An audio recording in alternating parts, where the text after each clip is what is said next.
Le damos la bienvenida a Paola. Vamos a hablar del tema de la alimentación, de los componentes cancerígenos de los que tanto se ha hablado durante esta semana respecto a la indicación o a la sugerencia que dio la Organización Mundial de la Salud sobre particularmente los derivados de la carne, que son los embutidos. Exacto.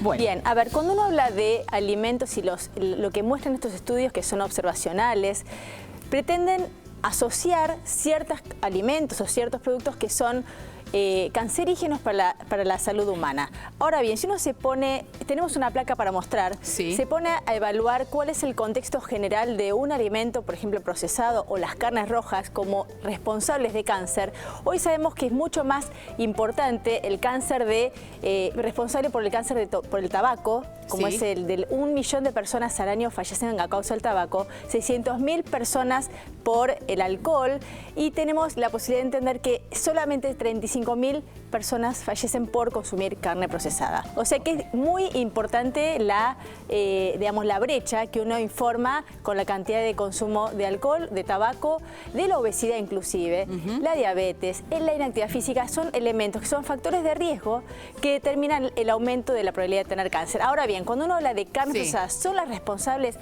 Hay una asociación de que 50 gramos al día de carnes procesadas, como son los embutidos, fiambres, achuras, que habitualmente comemos, panceta, pensemos que esto no es una condición habitual en nuestro país, porque tal vez esto si uno lo traslada a España, donde se come mucho más jamón, o en Estados Unidos se desayuna muchas veces con tocino, con panceta, la cantidad diaria y semanal que se consume este producto posiblemente aumente el riesgo, con lo cual uno debería moderarlo y siempre tener este dato como en el contexto de una salud y una alimentación balanceada y equilibrada, donde también la presencia de fibras en las verduras, en las frutas, cereales, integrales y legumbres contrarrestan el efecto nocivo de las carnes. ¿Qué es lo que tienen las carnes procesadas que uno tanto le teme? Son estos famosos nitratos o nitritos que en una cantidad adecuada y controlada de 120 partes por millón, que uno no lo lee eso en la etiqueta, no importa, estaría no siendo riesgoso para transformarse en nitrosaminas, que son sustancias que pueden ser cancerígenas al dañar el ADN de la célula. Vuelvo a decir, la recomendación es de la OMS evitar el consumo intenso de estos productos, limitarlo a no más de 50 gramos si uno lo llegara a consumir. Si uno evidentemente no lo consume, mucho mejor. Ahora, vamos a hacer una diferenciación y remarcar la diferencia entre lo que son los derivados o embutidos de la carne y la carne propiamente dicha, porque si no cae todo en la misma volteada, ¿no? Totalmente. Bueno, las carnes tienen una evidencia que se llama 2A, que quiere decir que podría estar asociado que el exceso de consumo de carne puede generar una asociación, pero no es que es responsable causal de cáncer. ¿Okay? O sea, tiene que existir un individuo que tenga factores de riesgo, que tenga una mayor predisposición y que obviamente la combinación con un altísimo consumo de carne puede hacer que termine haciendo un tipo de cáncer. Exacto, porque la evidencia es limitada. No hay una evidencia contundente de que la asociación existe entre cáncer y consumo de carne. Fenómeno. Ahora, ¿qué es lo que se recomienda habitualmente? Primero, tratar de entender que los alimentos que se cocinan a altas temperaturas, por ejemplo las frituras, o cuando uno se pone a hacer el asado con altas temperaturas y que se doran mucho y se generan costras, esos productos, el contacto de ese alimento que llega al intestino puede generar algún tipo de lesión en la mucosa intestinal, y eso es lo que se recomienda, evitar los alimentos que tengan altas temperaturas y que estén demasiado cocidos. Esto genera lo que llaman las aminas heterocíclicas que pueden dañar nuestro ADN. Entonces es fundamental trabajar en que la cocción debe ser la adecuada, y se recomienda por eso a veces el hervir, el asar, el saltear o el poner en el microondas, inclusive para cocinar, porque de esta manera la transformación de estas sustancias es menor. O sea que efectivamente la fritura puede tener y tiene un impacto grande en la aparición de estas lesiones que después se pueden transformar en lesiones malignas. Exacto, es por las altas temperaturas en sí mismas del contacto con la carne que uno puede, y te vuelvo a decir, no es que está definido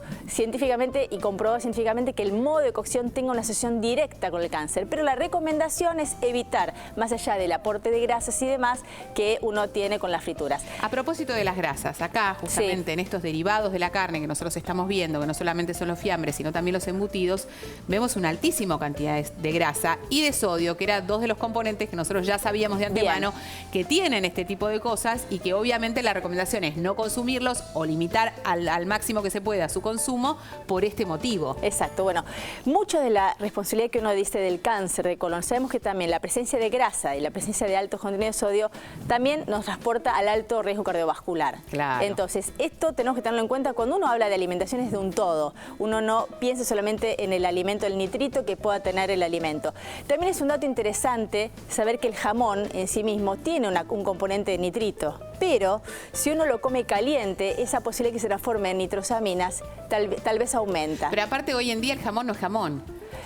Bueno, a ver, hay de todo. La verdad. Hay de todo. Bueno, tenés que ir a un lugar específico para comprar jamón, porque en la práctica lo que vos comprás, y por eso se había armado, ¿te acordás hace algunos años, un debate respecto a cómo ponerle nombre a las cosas? Y que realmente debía ponerse paleta o debía ponerse procesado en vez de jamón, porque no es la pata de jamón. Exacto, pero si uno lo tiene que consumir, mejor frío. Tratar de ponerlo en un sándwich frío y tal vez no tanto en la tarta o en el sándwich caliente, porque eso aumenta también la temperatura y no estaría bueno. Vos dijiste, y no me gustaría que quede al pasar, la importancia de incorporar las frutas y verduras y las fibras. ¿Por qué? Porque esto nos ayuda como a barrer esa grasa o estos nitritos. Digamos, en algún aspecto, cuando uno habla de la alimentación, el que solamente es carnívoro y come carne, por un lado pensemos que no estaríamos acá viviendo si en la evolución la gente consumía mucha más carne que ahora tal vez. Obvio. Y si uno se pone a fijar en el CDC y la recomendación de, no la recomendación, la presencia de cáncer a lo largo de los últimos años ha disminuido el cáncer colorectal desde el año 2002 al 2011, que son las estadísticas, en un 2-3% en todas las poblaciones, blancas, raza negra, latinos, en todos ha disminuido. Ahora, cuando uno dice por qué es tan importante la combinación y el equilibrio, porque justamente lo que vos decís, las fibras presentes en las verduras ayudan a contrarrestar que esa flora y esa mucosa intestinal sea protegida al permitir una limpieza de nuestro intestino. Entonces, siempre pensar, como mensaje final importante, la obesidad, el sedentarismo, el tabaco, el alcohol y la inactividad física son situaciones mucho más riesgosas que el solo consumo de carne, exacto. Ahora, sí podemos incorporar la carne dentro de una alimentación balanceada, hacer ejercicio. Inclusive, hoy se habla mucho de lo que son los acortamientos de los telómeros, que son parte de nuestro ADN que nos habla de la edad biológica de nuestras células. Cuanto uno más sobrepeso tiene, más inactivo es, o fuma, o tiene diabetes, se acortan esos telómeros y esos acortamientos de telómeros se asocia con más enfermedad. Así que puede ser que nosotras con 40 y pico, no vamos a decir cuánto, tengamos 44, esta edad real. Bien llevados. Bueno, la realidad es que tal vez nuestros telómeros, si hemos cuidado de nuestro cuerpo, posiblemente tengamos menos enfermedad cardiovascular y riesgo de cáncer, porque la célula es mucho más saludable por este telómero cuidado y va a ser menos riesgoso que Sería genial que en la próxima reunión social hablemos de cómo están tus telómeros, ¿no? Lo tenés más corto, menos corto, en fin. De eso se trata. Gracias, Paola. Hacemos la última pausa, ya estamos de vuelta.